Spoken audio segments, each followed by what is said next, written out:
Hey, yo, what's up, beautiful people? Welcome to another episode of Talk 100 Podcast. On this podcast, we'll talk with the one instead of an L, because on this podcast, we always keep it 100. All right, let's talk about it. Very special guest, as y'all can see. I got my man with me, my main man, JWill the Ego. How you doing today, brother? I'm chilling, brother. How about you? I'm good. This has been a long time coming for both of us. What, 3 years? Yeah, for a long time, bro. Yeah. We've been knowing each other for about 3-4 years, around that time. Crazy story. We actually met when I was working at Jersey Mike's at the time, and it just random. We just started talking for a minute. He's like, "I make music." I was like, "Cool, I love music." Then after that, went to a couple of concerts that you had. And I was like, "Oh man, this man is lit." And then now I started the podcast about a cool 2 years ago. And I was like, "Yo, you one of the stars and one of the people I want to get on the pod." And I'm, manifested, and it's gonna happen. All right, yes, sir. Here I am. All right. So let's talk about it. Let's get it started today. First of all, JWill the Ego. Who is JWill the Ego? JWill the Ego was a alter ego that I created. So whenever I was coming up with my name, it was just JWill. But obviously that name's taken. Oh, yeah. So I was like, how can I really make this unique and really create it and to me, you know what I'm saying? It's just so me and my boy, we was thinking about it, and I was like, I love psychology. I've always loved psychology. Mm-hmm. And this was a good way for me to separate who I am, Jared Williams, with JWill the Ego, this alter ego, this rapper, this singer, this producer, this person who was doing all of these things, and also have my life separate from the things that I'm doing. So yeah, that's what JWill the Ego is. That's what's up. That's what's up. So I feel like it's hard to kind of create names, because as an artist myself, doing gaming, or I did music a little bit, even doing podcasts, is coming up with a name is crazy. But I came up with Zay for Life is I came up with it when I was doing gaming, and my brother was rushing me because I just got a PlayStation 3. He was like, "Yo, online is free, make up a name." I'm like, okay, Zay for Life, just bullshitting. And then I started going with it, and then when I was big into gaming, people was like, "Oh, Zay for Life, is he like this and that?" I'm like, you know what, I'm gonna keep it. Yeah, so is right. Yeah. So once you find it, I know it's hard to find that name, but once you find that name, it is what it is. For sure. So JWill the Ego, okay, I know for a fact you do music, but what else? What other talents do you that you have out there that people can look up and search up? For sure. So I do have a producer name, goes by OG the Alchemist. Okay. You can definitely search him up. But shout out to him. To my boy OG, you know what I'm saying? That's my other alter ego. I got 6 people living in my head. And then I've been learning how to work with film. I've been doing acting. I have a film out right now. It's called The Yellow Tape. It goes along with the album that I dropped. My boy Fern and I, we created something beautiful. So please go on YouTube, check that out. My acting is phenomenal, I think. But yeah, man, those are the things that I'm really focusing on right now. Just trying to get better at those things: producing, acting, singing, songwriting, rapping, the whole nine. Would you say, out of all the talents, what's your favorite that you think, and then which one? Let's say, which one do you think is your best, and which one is your favorite that you actually like doing? Rapping and rapping. Rapping and rapping. Rapping and rapping. For sure. 100%. I love rapping, bro. I love being on stage rapping. I love coming up with cool bars. And bro, the cadence is always my favorite. Just on stage, just doing shit with people. It's just fun, man. It's just fun. Yeah. Just crowd performing. It's dope. Oh yeah, I've definitely had a chance of being on stage. One of my homies, he was a rapper. We was in Colorado, and he needed somebody to go up. I was like, shit, I go up with you. And just the fact that he, like you said, he interacts with the crowd, and then when I interact with the crowd, I'm like, yo, they do give some good feedback. And you feel good up there. I'm like, oh shit. Yeah. It's like they your homies cheering you on. You know what I'm saying? Hell yeah. It's cool. So I was all down for it. So rapping and rapping. That's what got you into rapping and singing and producing and all this stuff. For sure. So actually, my big sister, shout out to Pagan, love you. Hey, shout out. She put me on. I was a really angry child.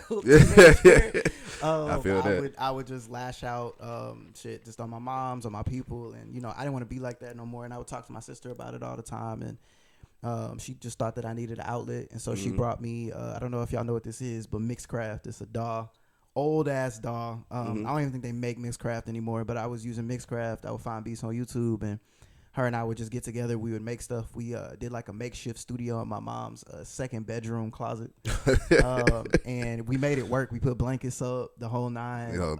Shit, I'm getting goosebumps thinking about it. Yeah. Damn, but yeah, we see where you come from. It gets you bro, right. I was like, damn, look at where I'm at now. It's cool. But we put blankets up and everything. And my sister would help me write music. I would write music, and even before that, I was writing poetry. I was just trying to get stuff out. And I always tell my sister, you know, like I would see people that I like really admire, like, you know, J. Cole, Kendrick Lamar, like Keisha Cole, like Lauryn Hill, like all of these people who really inspired me in my music. Frank Ocean, like I would see them, I'm like, damn. Them some cool ass people, like, yep. And so, you know, just learning how to like sit with myself and just like let the emotions out was always something I was doing from before, and then it turned into this. Yep. It turned into this just as an outlet, and the outlet turned into something that I love to do. So here I am. Yeah, and then if you keep going, shit, you're gonna be getting paid millions of dollars for it soon. Yes, sir. Yes, That's sir. the goal. That's the goal. Yes, sir. 100%. So, dude, I know going back into it, like you just said, you know, you're thinking about it and seeing how far you have come. I definitely have similar stories to that, but what about, you know, acting and like even singing? Like I know you probably was into rap because I love poetry too. I used to write poetry all the time, and so like, you know, when you do poetry, that's how a lot of rappers are created. Because like, you know, you writing things, you thinking this, and then you get, like you say, your cadence, and you start going at it. What led you to probably acting and singing as well? So actually, I was singing before I was rapping. Okay. So did you ever sing in the church? Yeah, I used to sing. So I sung in choir in high school, and then my dad, he used to play piano for the church. Okay. So I would like help him out, join the choir when people were missing, stuff like that. So I was able to like learn a little bit, and then. I've been singing all my life. That's how I started in music. It wasn't even rapping, right? And then I met my boy. Shout out to Nick and Vic. I met them, and we would go to like these parks, get super high, and they would always rap, and I would try to rap with them, but you know, only thing I would be able to talk about was bitches. Yeah. And like that's all I could talk about.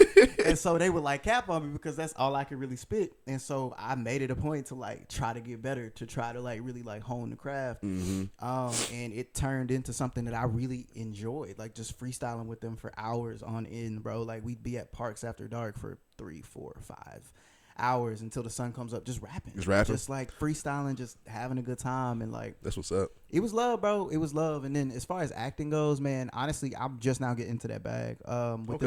With this film, it felt so new and exciting that I was just really into it. Fern was a great director. He really pushed me to get out of my comfort zone as far as just being a nonchalant ass nigga.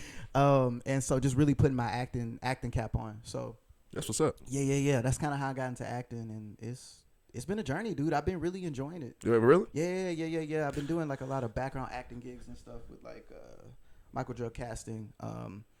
And it's been interesting. It's just chill. Like I'm learning a lot. It's not that I'm like even in the camera, in the front of the camera. It's just more just about me learning. Like, okay, this is the equipment that they're using. These are the shots they're getting. This is the stuff that they're doing with their equipment. So the little stuff that they do between scenes, before scenes, after scenes, and you're like, okay, now that makes sense of why this. Yeah, exactly. Yeah, bro. So I've definitely had a few friends who dabble into filming. Actually went to high school with one guy, and like now he's in Atlanta doing big time films.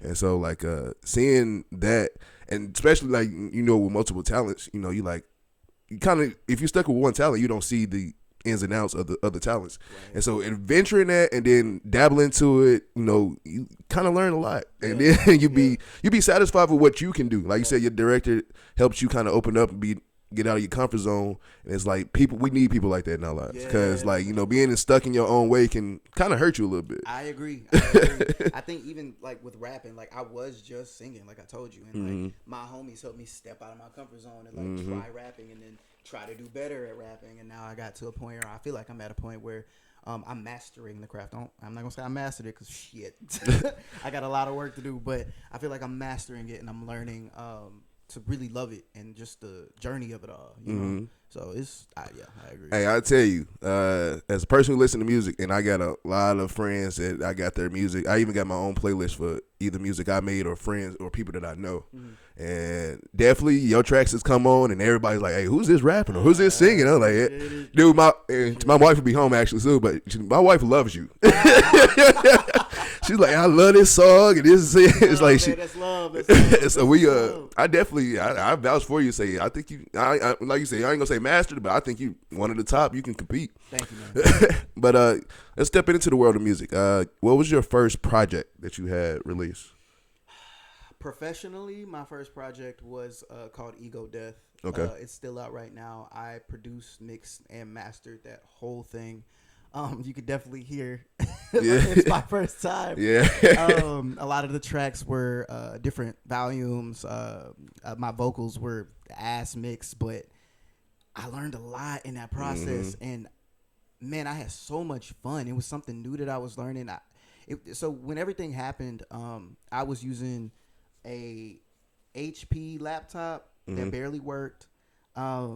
An HK speaker that I got whenever I was selling insurance back in the day. I bought it, and these Audio-Technica headphones, and I was just mixing and mastering out of that shit. And bro, it worked. I mean, my laptop would crash on me like all the time. I was using a bootleg version of FL11. Oh yeah, anytime you got those on, that shit was crashing my shit for a minute too. Yeah.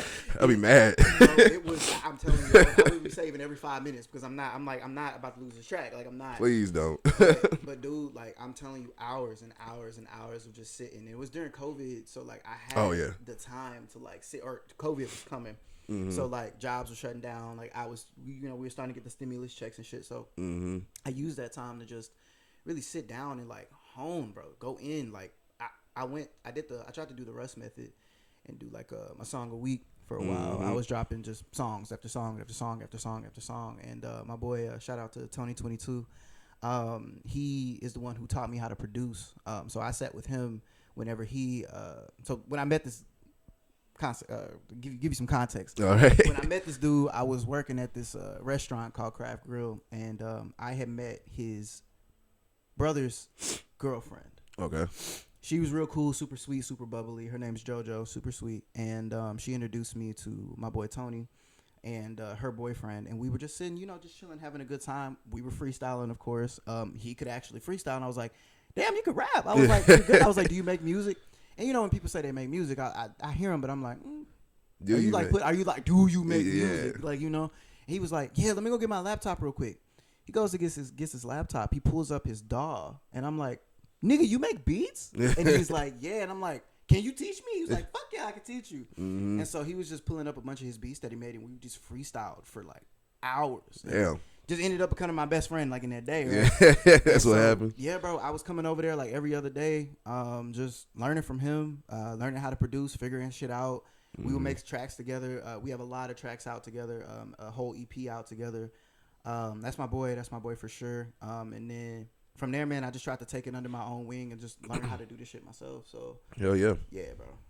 Oh yeah. Do you so when he taught you how to do the beats and everything, did you kind of pick up on it cool, or did it take you a couple of takes, couple of times? It wasn't hard for me to pick up on it actually. Okay. Like once he explained everything and like how all of it works. Yeah.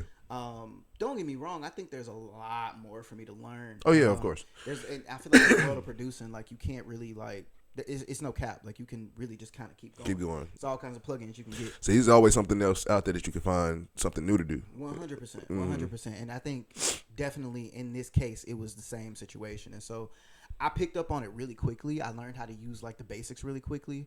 But I think now even in in what I've dropped so far, there's so much more for me to learn. So yeah, I picked up on it pretty quick. But okay. And it was a lot of fun, bro. Like watching him do it, I was like, "Hold on, can I do it? Like, let me put the drum pack on." He was like, "All right, yeah, go ahead." And I'm like, "All right, bet, say less." I was like, "Let me push record. Let me do this. Let me try this, and like, let me mix your vocals." And it just got to a point where I was doing it myself at home, and bam, there we go. Yes, sir. That's what everybody has different levels of patience too. Because like if you're really interested, like I was interested in it, and like the producer we had in Colorado, he was trying to teach me. I was like, "Yo, this is like foreign language," and I'm like trying to learn. Yeah. But I'm like, "Yo, I don't know if I have the patience right now. Like, or maybe I'm just high."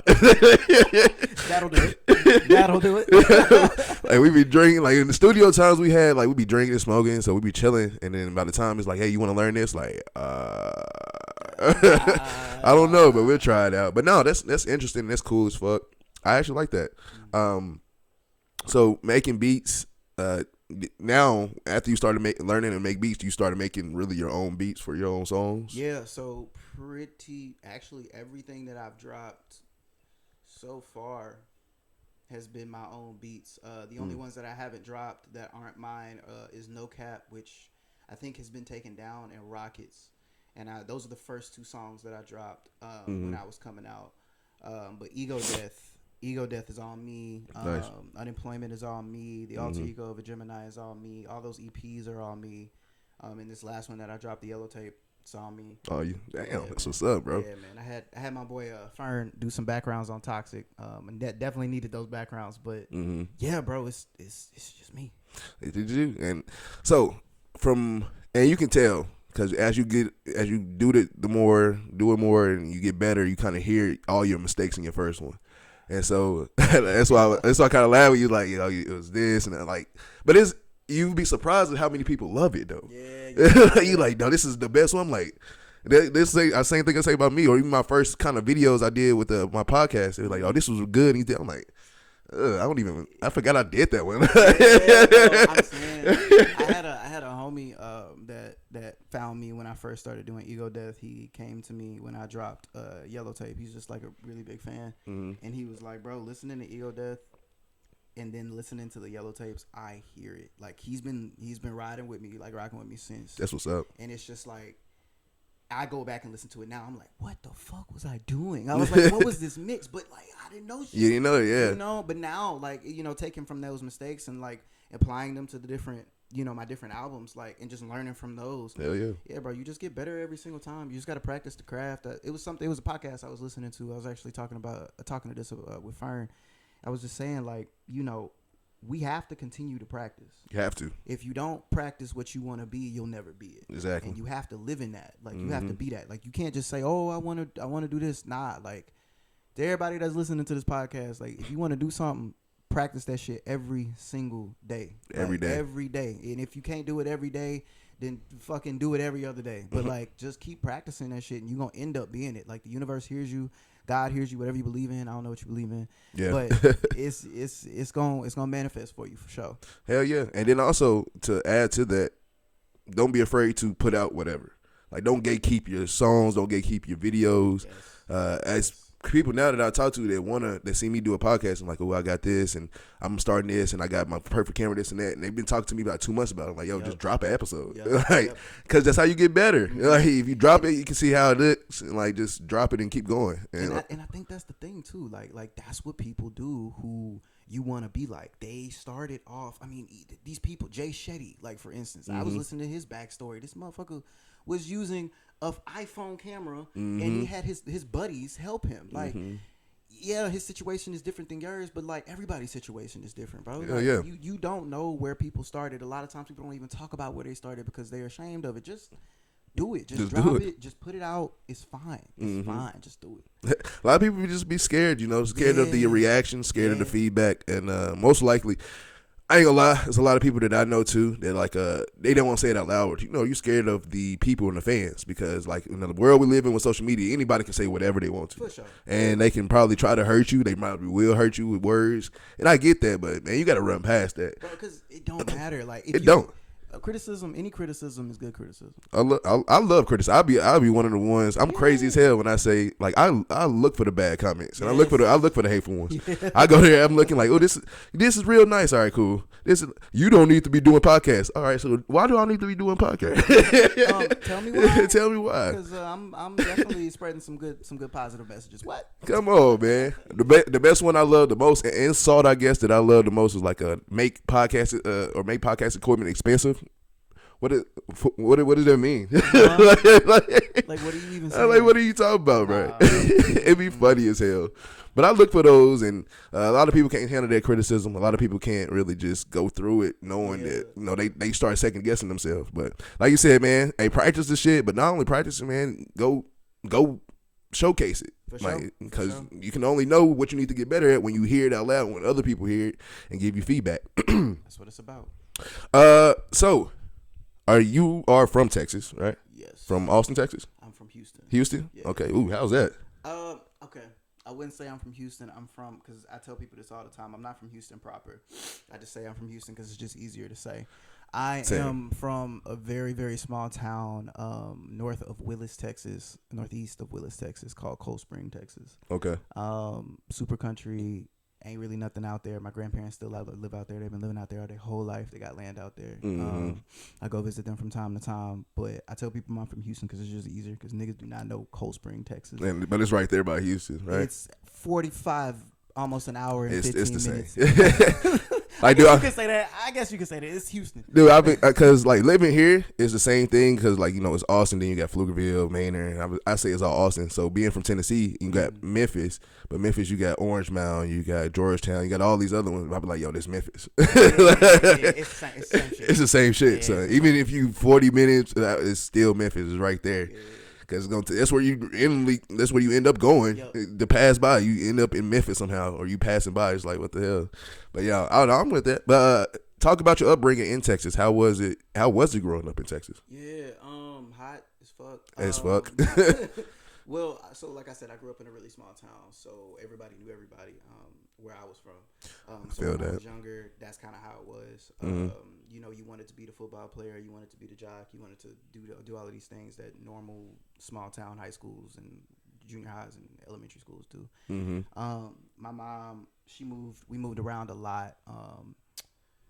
Bro, we moved to proper Houston. We've lived in Conroe. We've lived in Spring. We've lived in so many different places. Just moving around. Yeah, that's why I think that's why I'm so good at making friends because I'm a nomad. Yeah. And moving is so like when it's time to move, it's like effortless. I'm used to doing it all the time. I'm ready to go. I've never settled in a house because I'm always ready to go. You're always ready to go. So it's always been really easy for me to like make friends. And so I think that's how, like, as far as like my crowd presentation goes, or like being able to interact with the crowd, it's really easy because it's like I'm used to talking to strangers. Yeah. I'm used to meeting strangers, just becoming friends with them. And as I was growing up in Houston in these small towns, I think that I found myself learning a lot about who I was. Okay. My cousins, they love to shoot guns and like, you know, hunting and kill animals. I'm just not about that. I'm not. I can't do it. I can't do it. I'm not an outdoor person. Yeah. And it sucks to say that because like all the people that are around me, they love to go outside and do everything. I played football, I played soccer, football, and sports, outside sports my whole life. Sure. So I've been outside. You would think I love outside. I think that's the problem. I've been outside my whole life. I started to hate it. Like it's hot. Yeah. Tennessee get hot too, so it's hot. And in the wintertime, Tennessee gets cold. I'm like, man, I'm outside in a playoff game. Like, bro, I'm ready to go fucking home. Fuck this game right there. I'm a water nigga. I will say that. I like being around the water. I'll go swimming outside. I'll go paddleboarding, kayaking outside. But if you just want me to sit out in this Texas humid heat, I'm not doing that. I don't want to go for a hike with you in the middle of the day. Oh my God. At night or in the morning, you choose. But we ain't going when the sun is at its peak when I'm gonna just burn and sitting there frying. I'm not doing that. I'm not melting for y'all. No. But yeah, I would say it was cool. I'm not gonna say like I would want to grow up anywhere else. I don't know what it's like to grow up anywhere else. Yeah, same. So I wouldn't be able to like tell you. Yeah, I would rather like grow up in California or Colombia or something like that because I don't know. But my mom was working a lot. She worked a lot, and I spent a lot of time alone. So I would play video games. I would write poems. And then whenever I got the chance to visit my sister, and I would go see my dad. We would just make music. My dad, like I told you, he played piano, so that was really my big influence, I would say. Nice. Her and him. My mom, she sung a little bit, but she'll claim that she can't. Yeah, that's how it be. My mom sings a little bit, but that's what made me get in the choir in church. Like she wanted me to do it, and I mean, growing up black, especially in the country towns, like you got to go to church, and so. Man, might as well make something out of it, man. Be in the band or being with the musicians, playing the drums. Yeah. I tried to play the drums, but it was so many people want to do that. So I was like, all right, let me try the organ. But everybody wants to get paid for doing that. And like, you know what I'm saying? So I'm just joined the choir. I just did all of that. But I also was in band, too, in high school. So the band was kind of cool. I was in band, too. I played percussion. Same here. I played the quads and snare. I wanted to be like Nick Cannon so bad. So bad, bro. I just didn't have the braids, but I wanted to do it so bad. That was a real inspiration for me. I was like, yeah, I'm trying to go practicing all the moves. Drum line. I was like, I'm the one saying, like, look, they going to make drum line, too, because of me, motherfucker. I'm gonna be Nick Cannon. Watch out, dog. Y'all gonna come to the small town and see me hit these drums. No, for real. That's exactly how it was, dude. Playing percussion. And I don't know about you, but like I played, so my high school was kind of tripping about it. So when I played in band my freshman year, I was able to play band full time. But then when I started playing heavily, I was playing football and band, but my sophomore year, when I actually was good in football, they were like, you can't do both. I was like, you fuck. gotta make a choice. The band plays while you play. Yeah, they did the same thing with us. Yeah, like, really. Anytime that I would try and be in band, like during track season, it was fine. Yeah, but football season, new. Like I couldn't. Literally, track, basketball, any other sport but football. Yeah, it was so weird. I do everything else. Yeah, bro. Nah. Yeah, it was the same for us. So shit. Whenever that would happen, obviously I would choose football because I was like, I don't want to be a band geek. I want to play football. But I really do wish. The only thing I do regret about all of that is that I wish that I would have focused more on like music versus football or just like track or like sports, just because like where I'm at now. Yeah. But man, I had a good time when I played football. Hey man, everything happened for a reason. Yes, sir. That's how you meet some of the best friends, and like you'd be surprised at how many of your football friends have different talents. Yeah. Like one of my boys, his name had the same name as me, spelled differently. It was Jared. This dude, he can sing his ass off. Right. And I didn't know until like him and I got to talking about music, and he was like, "Yeah, bro, I sing in the choir every day or every Sunday," and I'm like, "Really?" And I was like, "Sing something for me." I was like, "Oh yeah." Jaw dropped. I was like, "Bro, you can spit some something. Like, what is going on?" You really find out some like cool shit about. So I think the Philadelphia Eagles, like they got an offensive line around Christmas time. They make Christmas albums, and like all of these big gigantic motherfuckers can sing. And it's like, you're like, what? Like, it's kind of scary. You see this big motherfucker singing. Motherfucker show up to my door. I'm like, let me just, what y'all need? That shit is crazy. No, you be surprised about how a lot of people with different talents they have, and like, well, I can speak for that because like, you know, when you're so good at like something like football, it's like, well, I really want to be a singer, but you know, I can make millions off football, so I can just do this for a minute, then go actually do what I really want to do. Right. And so that's how I think a lot of people get into the game anyway.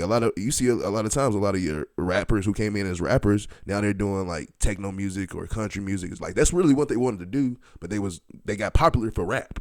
So why not just get my money while I can right here and then go really do what I want to do? And I'm not even mad at that. D'Angelo is a prime example. That motherfucker switched up. So I ain't never seen somebody flip like that. Mm-hmm. Even in gymnastics, I ain't never seen somebody flip like that. Quick as hell. Bro, what? And I respect it. I respect it, bro. See, like the most recent one I can tell you is off the top of my head is Post Malone. Like Post Malone came in. What's that other dude's name? MGK. Didn't he switch? Yeah, MGK did too. Rapper? Yeah, but I think he got shamed by Eminem, so he had to. That's his own thing. Yeah, I don't know what he got going. Put down. Oh man. No, that's good one. So, I know you said it's kind of hard to say. It's hard to grow up anywhere else, but do you think? Have you been outside? I know you've been outside of Texas, but have you been outside of Texas like multiple times, or maybe just visit like maybe California or something? Yeah, I visited Cali. I visited Arizona. Okay. I've visited. I'm trying to think of all the places I've been. I've been to Washington. The state or DC? The state. Okay. I've been to Washington State.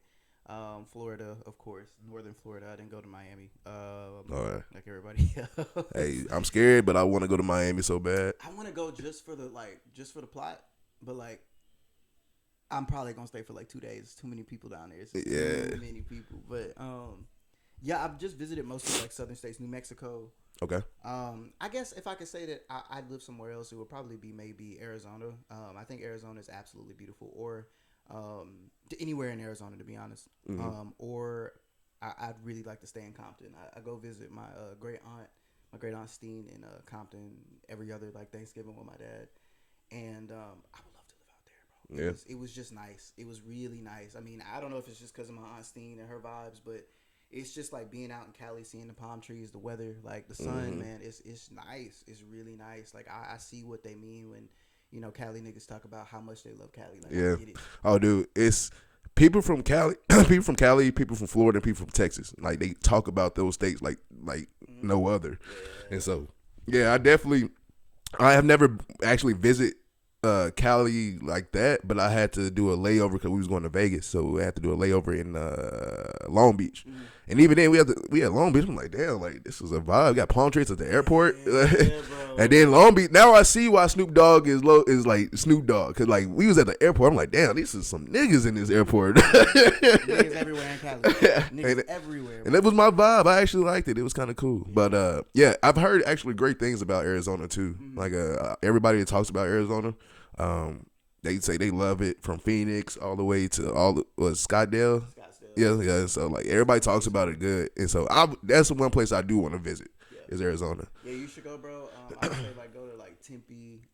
Definitely check out Scottsdale. It's bougie as fuck, but like you'd enjoy it. Just feeling bougie for a little bit. And what is it? Mesa? Mesa's really nice as well. Nice. When I went out there recently actually, like early February. We went to this little gaming center called Activate. This shit was dope. It was a bunch of LED lights and shit. You just press buttons. I'm not gonna explain it. It's too much to explain. But it was a lot of fun. We went hiking on it's called Camelback Mountain. I guess it's like a really touristy. Okay, I feel like I've heard about that before. Yeah, bro. Like so, what I've learned about like Phoenix and like Arizona in general is like surrounded in like a basin. It's almost like in a bowl of mountains and like dry cactus mountains and hills. It's beautiful, bro. But when you go up there, you're able to see like the whole city. Like the whole city is really dope. So. Definitely go visit, bro. Yeah. See what you think, man? I'm down to go visit. I'm down to now recently I kind of been on a nice little thing. Since I turned 30, I want to go actually do some stuff. Yeah. And so like for my 30th birthday, actually I went to Vegas for the first time. Nice. And so like that was kind of a cool experience, and seeing that we was walking down the strip and you see Hell's Kitchen, you see all these other stuff, and you're like, damn, like it's not on TV. It's in real time. Like it's kind of cool, man. So, like I said, Miami is one of my places I want to go check out. New York, I definitely want to go visit. I say Oregon. Okay. I've heard good and bad things about, but I heard more good things than bad things about Oregon. Yeah. And so I would definitely want to go. Definitely travel and have a good time and experiencing that shit. See where it goes. See where it takes me. I'm down with that. So. Your first project to your last project, your most recent project right now. Which one would you say is your favorite project out of all of them?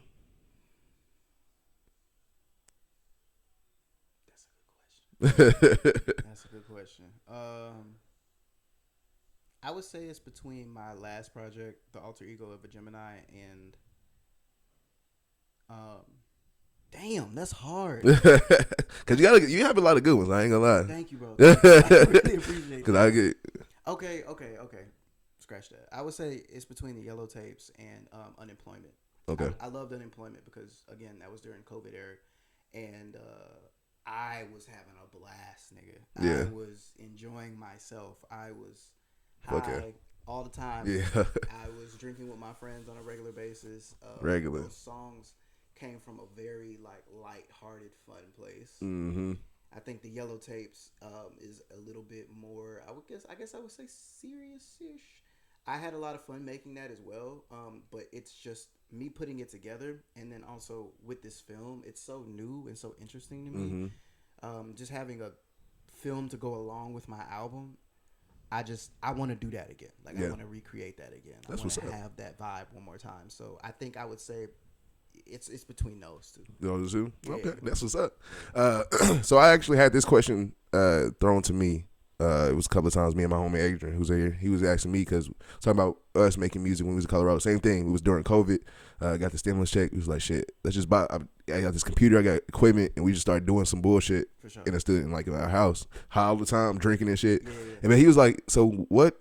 For making music, what comes first? Is it like, do you do the lyrics first? Do you do the beats first? I was like, you know what? I don't know. And like, so for me, I say I'm not really a good like freestylist, and I don't make beats. So I just be in my room just writing lyrics all day. And like, oh, I made this song. Then I go from the lyrics to the beat. But for somebody who makes beats, I want to know that question. Like, what for you making a song or making a hit? What comes first for you? Do you make the lyrics first and then think about the beat in your head, or do you make a beat and like think about lyrics in your head? What's the process with that? So for me, it's mostly because it's both. Yeah. But I would say it's mostly I make the beat first. Make the beat first? I make the beat first, and I vibe out to the beat maybe for a day or whatever, and then whatever lyrics come to my head, because at that point the beat's kind of stuck in my head. Yeah. So now I can kind of move around without having the beat in my ear. Mm-hmm. I'm like, oh, this cadence would sound cool or this would sound.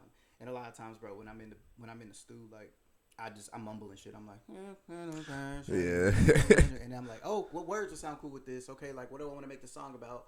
And then the words come. Couldn't agree with that. Yeah, so words come last, but I guess maybe my brain prioritizes cadence and flow and making the beat sounding dope as shit. Yeah, for sure. Yeah. Definitely, because I've definitely been in that time to where I listen to a beat and then I'm like, all right, then hold on, let me do it. You start going, then you start thinking the word. For sure. That's what's up, man. I'm all down for that. It's cool listening to people and hearing people how they actually go through that, especially in the studio and just being there lit as hell. Do you have your own personal studio? Do you go in any studios around here? Or? Nah, I got my own personal. My own personal? Yeah, I got my own personal. You trust nobody but yourself. My roommate is a musician as well, so we've combined our studios, and it's like this big ass. It's beautiful. You walk in, and it's just like two computers, two dope ass computers. We got our remotes or our controllers and stuff set up, and like 2 mics, and we just help each other like create whatever we need. We use each other's stuff. We use each other's equipment, and it's dope. It's a really nice. Do y'all set kind of like appointments up beforehand, or y'all just be like, hey, I'm feeling it, let's go to the studio today? More like that. Either he'll be like, hey, I'm feeling something today, I'm probably gonna go in the studio. I'm like, bet, get your ass in there. Get your ass in there. Like, I'm about to go in the studio, bet, get your ass in there. Yeah. Cool. That's what's up. We haven't made any songs together. Right? We need to do that. That's a must. Yeah, that's a must. Together, so we need to make that happen. That's a must, man. You got to get up in there. As soon as you get in the studio, you got to make some magic happen with them. Yes, sir. I actually got a couple people that musician artists from where I'm in Colorado. Got some of my people that I went to school with, and they do the same thing. They just be saying like, yo, I was thinking about this song, and I'm going to the studio. Tell me what you like about it. I'm like, all right, cool. So I listen to them. Like, man, see, I feel like I know a lot of people that does music that I need to start my own record label. And I be pissed off at myself because like I know these people, bro. Like I know too many people for y'all not to be stars. Like look at what's getting famous right now. That's what pisses me off the most. Yes. I'm like, oh my god, man. Like these niggas got great marketing teams, bro. That's all it is. That's all you need, man. It's marketing, nigga. Like the music is not good anymore. Your music doesn't even have to be good. You just gotta have a good marketing team. Like as long as they see your face and make you look good for 30 seconds, you good for 30 years. It's insane. That's nasty, man. Yeah, bro. So on this podcast, I like to talk about a lot of stuff. I talk about music, talk about sports. Obviously, my son, he's nonverbal autistic. I talk about autistic children all the time. One thing I am big on is mental health. So one thing I wanted to talk to you about is mental health. How do you deal with mental health? Is there any stories you would like to share? Any encouraging words for people who are probably dealing with mental health today that you want to get off your chest with that? Good question. I deal with mental health. I go to therapy. Nice. I definitely suggest therapy for everybody who's listening. If it's not for you, then maybe find your own way of therapy. I've met people who kind of feel like therapy isn't their thing. Yeah. And before I started going to therapy, which was I want to say maybe it's been three years now. Nice. Yeah, it's been about 3 years now. Before I started going to therapy, I journaled. I journaled a lot. I meditated, and I went for really long walks outside. I think those simple things really do help you kind of clear your mind. Mm-hmm. I know you said you're not really an outside nigga, but just getting outside for like 10, 15 minutes a day, just like literally no phone, no electronics, just listening to the birds chirp, like hearing your feet hit the ground. Like those little things really take you out of, thinking about the past and the future and just really in the present moment. Mm-hmm. I've read a lot of self-help books. I think my whole fucking bookshelf is self-help books. Nice. I think one of my favorites is The Power of Now by Eckhart Tolle. It's such a beautiful book. I won't go into detail. If you read it, you read it, and if you read it already, read it again. Nice. But that's probably one of my favorite books. So I would say, like, I guess the way I deal with mental health is therapy, self-help books, journaling, and lots of outside time. Okay. And then to anybody who's listening to this podcast who maybe is struggling with mental health, go talk to somebody, bro. Please. Not just your friends, because your friends a lot of times don't know what the fuck to say. No. And they got their own shit going on. So please go get yourself some therapy. Mm-hmm. Talk to somebody. Just try it. And if your therapist ain't working out, go find another therapist. don't just fall into drugs because that shit ain't gonna help. It's not gonna help. It'll help you for a little bit, but then it just gets worse, and you start depending on it. So please do not do that. Drugs, alcohol, all of it. Don't depend on it. Do not depend on it. Have a good time. Enjoy yourself, of course, but do not depend on that shit, man. Like, talk to somebody, do some journaling, get yourself outside, and see if that works. And if it don't, then keep trying. That's all you can do. Just keep trying. Yeah. I definitely had an instance where I've seen. Now I deal with mental health too, but it's not like I'm not really going through it like that. Like, we still, as a father, as a black man, period, in America, like, we still go through our trials and tribulations. But like, I try to look at the bright side of things, and like, I'm not gonna lie, having kids helped me a lot, especially my son who's nonverbal autistic. Having him helped me a lot because like when we was in Colorado and he was diagnosed with autism, I used to take him to therapy sessions, and it's like at the time when I took him, he was in a hospital, so it's not just other kids that are just autistic. You talking about handicapped kids and kids that are wheelchairs, and I saw kids in a wheelchair to where he can't talk at all, and he's in a wheelchair. I'm like, dude, like if I was their father, I'd be so sad. I'd be crying. Like my child would never be able to say I love you, dad, or this and that. At least my son says sometimes dad, or this and that, and like I love that. And I try to teach my wife that sometimes, like, it's not the end of the world, you know what I'm saying? And like for anybody else going in there, I try to say it's not the end of the world. So having those kids and having anything else in my life kind of helped me out. But like I remember one time I was chilling when I was on Facebook, and one of these dudes that I knew, we didn't grow up together, but we was in the same city. But I knew who he was. I knew his dad, and like we was cool and this and that. And one time I was watching his Facebook story, and it's like, he looked like so super drugged out and pilled out. And I wanted to be like, yo, you okay? Like, what's going on? And it's like, man, maybe he's just, just whatever. Like, literally, not even 2 hours later, I get a text like, yo, they just found him dead. And I was like, oh my God, like, I felt so bad to like, why, like, if I would have said something, maybe something, different would have happened. Yeah. But, like, it is what it is, and I hate to say it like that, but like, God bless. Like, I thought about that for a minute. Like, I was like, man, I could have been the one to say it today. I could have been this and that, and it hurts. So, anybody listening, man, like, if you have anything in your heart, go deal it. Go deal with it. And on top of that, don't try to sweep mental health under the rug, because that's the worst thing to do.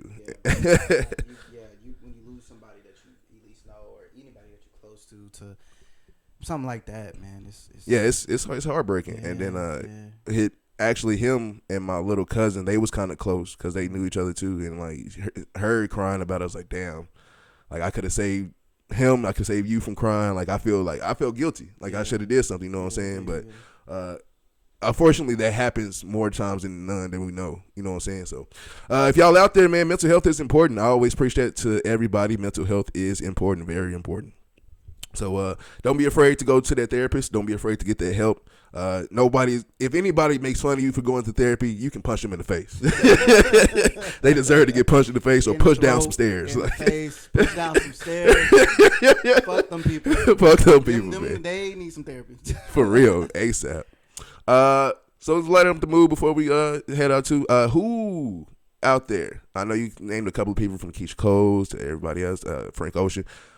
Who are those other people, like those serious people that got you into doing this like full time, and like you know what, I can be like that? Definitely Mac Miller. Mac Miller, rest in peace. Was a really big one. Childish Gambino was a really big one as well.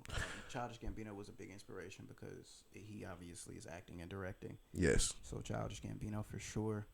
And Childish Gambino, I feel like it's super underrated. Dude, that's what I said. That's what I was saying. Motherfuckers be sleeping on him. Sleeping. I'm like, have you listened to Because of the Internet? Yeah, like that nigga is cold. Yeah, man. and the I love production him. on it, insane.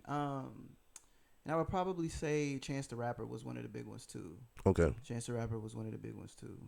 See, with Chance the Rapper, I love Chance the Rapper when the mixtape era, when he got globally big. Man, that's when I was kind of like, I feel like they're ruining him. I agree. I agree, and I hate to say it because I was really rooting for him. I was. And then like even Big Day was cool. There was like a few songs off of it, but when I listened to Acid Rap, I listened to it from top to bottom, bro. Like when I listen to 10 Day, it's top to bottom. Now it's like, nigga, you got maybe 2-3 songs on there that I like. Before I start cringing up, like, My wife. I love my wife. Okay, we know. we know. That's funny. I would probably say, let me think.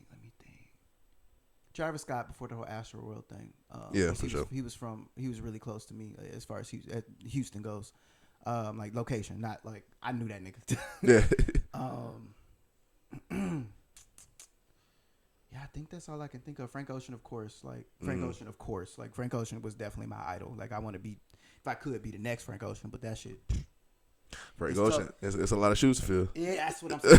Big ass shoes to fill, nigga. Big ass shoes. But yeah, I would say those people. Frank Ocean, and then I think he said Kid Cudi too. I love both of them, but Kid Cudi, man, is to this day, and like it's days I still take like a couple of shrooms here and there. Yeah. And Kid Cudi is on my playlist. The moment I'm done, I'm chilling. I'm not mad at that. Damn, it's been so long since I've taken shrooms, bro. I need to have a good shroom trip. Oh man, hey, hold on, we'll talk after this podcast. But anyway, no, I definitely love those artists. Kid Cudi was actually one of the first artists that I can say that like I started venturing to, like, I guess it's bigger now, but like psychedelic rap. So where like it's better when you're doing like shrooms or acid, but it's just the fact of like the certain high pitches, to certain melodies, to even certain words can get you to think like far into their lyrics, and you're like, man, like this is like crazy. And what's crazy now is I listen to a lot of older songs like with Kid Cudi or Gucci Mane and all this other Lil Wayne, all these other tapes I used to listen to when I was a kid, and I used to love them. But now I listen to them like, damn, they was talking about weed this whole time. I was never smoking weed. I wasn't doing shrooms. I wasn't doing this. Yeah. I'm like, damn, they was talking about that this whole time. And like now that I'm grown and like dabbling into it, it's like, oh, okay. Like no wonder my mom thought I was smoking weed when I was in high school. Like all this music you listen to. All this music you listen to, what the fuck? I would say Wayne was a big inspiration too. Wayne was definitely a big inspiration. Oh my God. That motherfucker, I don't know how he do it, but he just do it, bro. I'm just like, okay, so you just get in the booth, you don't write nothing, but you just be coming up with this shit. Like you just it's just off the dome. I'm getting upset because how the fuck? It's hard for me to even think about 3 words in like 30 minutes, and you just thought about a whole fucking paragraph in 3 seconds. And it's good. It's good. It has similes and metaphors, and it makes you think. And I'm like, nigga, didn't you just take some lean before you went in the style? Or are you thinking it's deep? Going crazy. Like, hey. Lil Wayne, that's why I always say he's one of the GOATs, if not the GOAT, because it's songs to this day. I'm 30 years old, and I still hear a song that maybe was like 10, 15 years ago, and I hear a punchline like, I missed that punchline this whole time. You've been missing it for 30 years, my nigga. I'm like, yo, this motherfucker. That's why this motherfucker's cold, man. I can't. No. Lil Wayne is inspiration. Ironically, when I was playing football, that used to be my warm up music. It was Lil Wayne and Beyonce. Listen to both of them before I go to war. Yes, listen to Beyonce song before I'm going to go pat it up with another dude. Like, what the fuck? What was that tape she dropped? Was it it wasn't Lemonade. It was 4, I think. It had like Countdown. Dude, that's my favorite. That's one of my favorite albums. When I say top to bottom that you can listen to, yes, I can listen to that. I would never admit this to my niggas. Yes, bro. Like, it is insane. That is such a good album. Man. A great album. Yeah, nobody talks about it like as one of the best, but I'm like, yo, from top to bottom, that was literally Lil Wayne and that album I listened to before games. Yes, the No Ceilings mixtapes were my shit. It's my shit. Sorry for the wait. Oh my God. Wait, I forgot. Yeah. God, this is crazy. It's crazy because like you know, when you go like people in our age group, that's what we kind of grew up on, and like the No Ceilings one was my first one to hear really, because I know he had the ones before then, but No Ceilings was the actual one that I heard like me physically hearing. And then Sorry for the Wait came out, and I was just like, yo, listen to motherfucker Lil Wayne. Then in between those, what Carter 4 had came out at one point. Carter 4 was like, that was my first album that I actually bought. Sure. Like I went to the video store, to the CD store, and I bought the Lil Wayne Carter 4 album, and I bought Waka Flocka's Flockabilly album. You can't forget about Waka, bro. Can't forget about Waka. Waka was bumping, man. Waka had some tracks too, bro. 100%. They used to be lit. So, all the inspiration, especially within those times, like I feel like that was the best inspiration in my opinion, as far as rap, singing, because you know back then that's when everybody was competing for something. Like shit, even Trey Songz had some albums come out. Yeah, Trey Songz was coming out with some bumping albums. Or I talked about Beyonce, Frank Ocean. We talked about. Yeah. It's a lot of these people that's like, and he was competing. It don't matter if it's singing or rapping, and like you got inspiration from all of them, For and sure. I fucked with them all. So Yeah. that's what's up. I like that. I like that. All right. Any new projects after this Yellow Tape album that we got coming on, or? I am working on some singles. I don't know if I'll be dropping an album for a little bit, just because I want to actually sit down and like curate the album. If I'm gonna do it, like, okay, I'm in album mode, I'm making something, y'all will know. I will let y'all know. But right now, it's just I'm working on singles, just working on bettering my craft before I drop something new. I'm doing 75 hard right now. If you guys know what it is, it's just 2 workouts outside, gallon of water a day, 10 pages out of a book, and then I'm choosing something extra, which is I am trying to learn something new every day with my producing. So I just want to get better and get better plugins.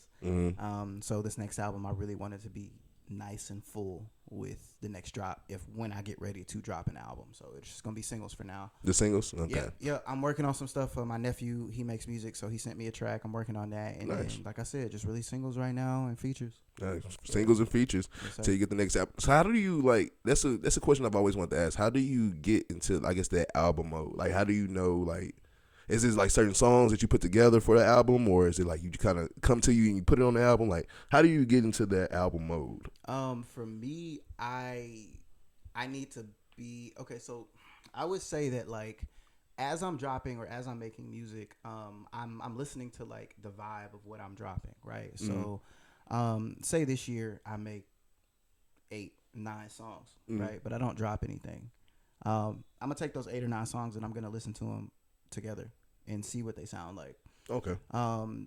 I don't know if I was in album mode at that point, right? Like, I didn't know. I was just making music. You know what I'm saying? So like that. Or my album mode is like, okay, I am going to intentionally, I'm making an album. This is what I want it to sound like. This is what I want the color scheme to be like. This is what I want the album artwork to look like. Like, I plan it all out. I write it down. I get it all planned out, and then I go off of that. Nice.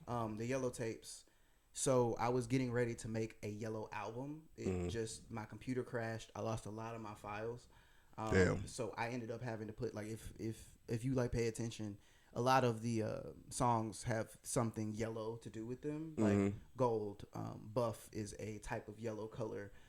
Dijon, right? Dijon, that's a yellow color. You know, Butterbean, that's yellow. Nah, I didn't think about it till you just said it. Yeah, you know what I'm saying? But all of these, a lot of the songs, they were supposed to be on my yellow album. Okay. What happened, my computer crashed. I lost a lot of my files, bro. I know you was hot. Yeah, who you telling? I was pissed. Right, mad. I already know. We made it through. I just took deep breaths and just meditated. That's what you got to do. Meditate. Yeah. And man, I just kept going. And a lot of the songs that you hear that don't really have a yellow theme, they're newer, like Closer to You, Sick, Toxic. I can't think of Light and Dark. Those were all songs that I had either made like way before Light and Dark. I made 3 or 4 years before I dropped the yellow tape. I just love that song and I needed to put it out. And I thought this is a perfect song to go on this album. That's what's up. Toxic is new, Sick is new, and so is Closer to You. But the rest of those, they're pretty much supposed to be on the yellow tape. Okay, but or the yellow album that I was supposed to make. But damn, the yellow tape. Yeah, bro. Damn, man, I know that's sickening. But you know what? Like I said, God don't make no mistakes. So maybe that's probably what it was for. And here we are. Yeah, I gotta come out of it. You know what I'm saying? I got a nice like concept behind it. This is dope. So I love what I did with it. So it's cool. Okay, so JWill the Ego, everybody, where can we find your music? Where can we find the Yellow Tape album? And where can we find the movie? Where can we find just you, period, on? I'm on all streaming platforms. I'm on Tidal, Pandora, Apple Music, Spotify. Nice. JWill the Ego. It's JWill THEEGO. That's all my platforms. That's my Instagram. That's my TikTok. Everything. And then as far as the yellow tapes, you can find that out on YouTube. It's under my profile, JWill the Ego again. And yeah, come check me out. I'm here in Austin, Texas. Y'all want to see me perform live? Like, just come on out if I'm having a show. When's the next show? I don't know. We're going to find out. Once I find out, I'll post it on there, okay? Yes, sir. I appreciate that. All right. Hey, thank you guys so much for joining me on another episode of Ta1k podcast. Thank you so much, JWill, for coming in and having this interview with me. Like I said in the beginning, long time coming. I'm glad we actually did this. This was lit. I'm happy for you and I'm proud of you, brother. Keep going what you're doing. Please, man. Thank you for having me. Yeah, for sure, man. Keep making music, keep changing lives. You never know that maybe that one song could change somebody's life. You never know. So yeah, keep doing what you're doing. Yes, sir. Till next time, y'all know I'm Zay for life and this is JWill. I am out.